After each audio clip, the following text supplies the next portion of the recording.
9 човечки животи се спасени во тест периодот на безбеден град, споредено со истиот период минатата година, кога биле евидентирани 11 смртни случаи од сообраќајни незгоди на територијата на СВР Скопје, истакна министерот за внатрешни работи Панчо Тошковски одговарајќи на прашање на пратеникот Халил Снопче.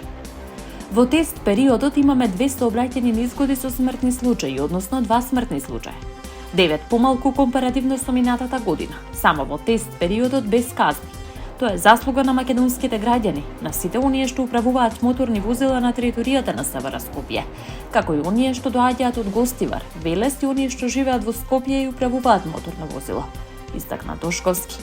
На пратеникот му порача дека треба да говорат за такви проекти, во кои се спасуваат човечки животи и кои ќе им помогнат на сите македонски граѓани. Задолжително тестирање на критичната инфраструктура, воведување на сет на меѓународни безбедносни правила, секоја енергетска компанија да подготвува одделен буџет во кој приоритет имаат инвестициите за сајбер безбедност. Назначување на офицера за сајбер безбедност. Това се дел од сетот на мерки што по налог на Регулаторната комисија за енергетика, водни услуги и услуги за управување со комунален отпад ги имплементираат клучните енергетски компании со цел зголемување на отпорноста од сајбер напади. Целта на овие мерки е зголемување на отпорноста на енергетскиот систем на сајбер напади, заштита на критичната инфраструктура и обезбедување континуирано и сигурно снабдување со електрична енергија за граѓаните и стопанството. Законот е на сила. Операторите на пренос и дистрибуција треба да направат анализа за воведување на паметни мерни системи.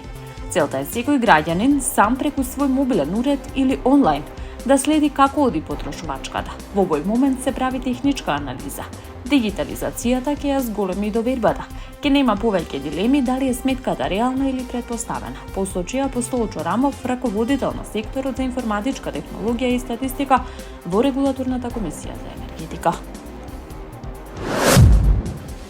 Председателот на САД Доналд Трамп објави дека нема да воведе казнени царини од следниот месец, бидејќи со генералниот секретар на НАТО Марк Руте се договорил за контурите на договорот за иднината на Гренланд и за целиот арктички регион. Трамп додаде дека решението ќе биде одлично за САД и за сите земји членки на НАТО. Врз основа на многу продуктивниот состанок што го имав со генералниот секретар на НАТО Марк Руте, воспоставивме рамка за иден договор во врска со Гренланд, но и за целиот арктички регион. Ова решение, доколку се случи, ќе биде одлично за САД и за сите земји членки на НАТО. Врз основа на ова нема да ги воведувам царините што треба да стапат во сила на 1 февруари, објави Трамп на социјалната мрежа Truth Social. Американскиот претседател за време на викендот најави дека од 1 февруари ќе воведе царини за 8 европски држави што ќе бидат во сила додека не биде склучен договор за целосна и комплетна продажба на Гренланд. Трамп најави дека царините би можеле да се зголемат и до 25% од 1 јуни.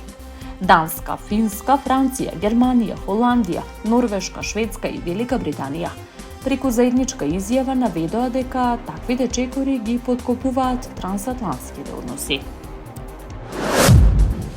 Припадник на крајбрежната служба на Грција во градот Астрос на Пелопонес и жена во атинската населба Глифада ги загубија животите во силното невреме, што од рано утрото зафати делови од Грција, а противпожарната служба примила над 600 повици за помош.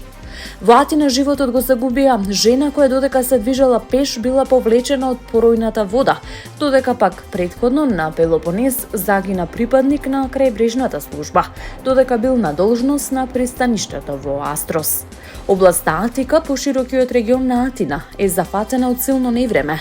Поради обилните врнежи од дожд, поплавени се неколку улици, централни булевари и сообраќајот е во прекин. Најпогодени се западните јужните предградија и населби на Атика. Од бројот 112 заитни случаи се испратени пораки до жителите да се евакуираат. Поради силниот ветер, бродовите и траектите остануваат закотвени на трите пристаништа во Атина. По издадената забрана за пловидба, затворени се и сите училишта во област Атика.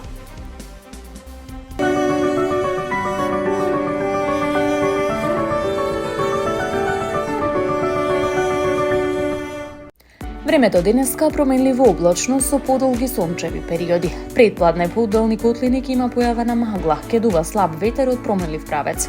Во Скопје е променливо облачно време со сончеви периоди. Предпладне ќе има појава на магла. До сабота времето ќе биде променливо облачно со пораст на дневната температура. По одделни котлини ќе има појава на магла, соопшти управата за хидрометеоролошки работи. Од сабота кон крајот на денот се очекуваат локални врнежи од дожд, а на планините од снег. Пообилни врнежи ќе има во недела во попладневните и ноќните часови, кога на повисоките места ќе преминуваат во снег. Врнежите ќе продолжат и в понеделник.